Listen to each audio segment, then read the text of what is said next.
Century has been an industry leader in martial arts since its founding 35 plus years ago. Since there has been nothing new in headgear in at least 20 years, if not more, than the same foam dip in a different color, a different pattern. We wanted to again innovate something and come out with something that was brand new, function better than what was existing, and bring it out to the industry. And about 2 years ago is when we had a new director of innovation, Tibor Siklosi, come on board, and he was tasked with bringing a new headgear to life. When we got here, we started digging through all the files and the history of development of headgear at Century, and it was pretty extensive. At the end of the day, they were so complex, there wasn't any clear direction, so we said we've got to rethink everything about headgear. The majority of traditional martial arts today use foam dip, which has been in existence for 40 plus years. And it's a great item for a certain type of user. We were trying to come out with something that fit better and didn't move around on your head. Foam dip, once you get sweaty, it can slide around and it's just not comfortable. From a performance standpoint, our biggest hurdles were making it cool and comfortable and making it stay on someone's head easily, so it stays secure through sparring from stand-up to takedown. And then the biggest innovation that we came up with, or the biggest challenge, was how to manage impact. One thing that inspired us was a hard hat. A hard hat that a construction worker would wear. It was just an observation that you can hit somebody on the head with a hammer or a wrench wearing a hard hat and you don't feel it directly on the head.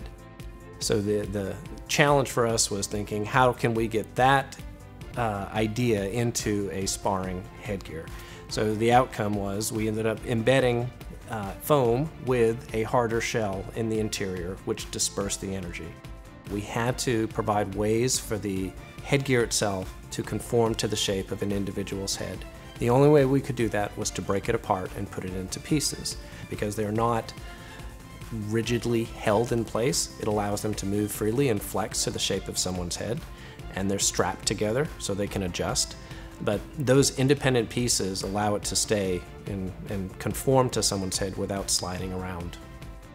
So we built a lot of prototypes to see what would fit well, what was comfortable, and what matched our criteria. The advantage here for us to do that quickly was we could prototype and people could wear it out on the mat here at Century, try it, and come back and give us feedback. But then we sent it to the labs, and the labs did impact testing to give us the more quantitative results and performance. When we would get our results back, if they didn't meet the criteria we had established, we would go back, make some refinements, but we made a lot of modifications to make sure that we surpassed the criteria that we had established. No headgear had ever gone through that level of testing.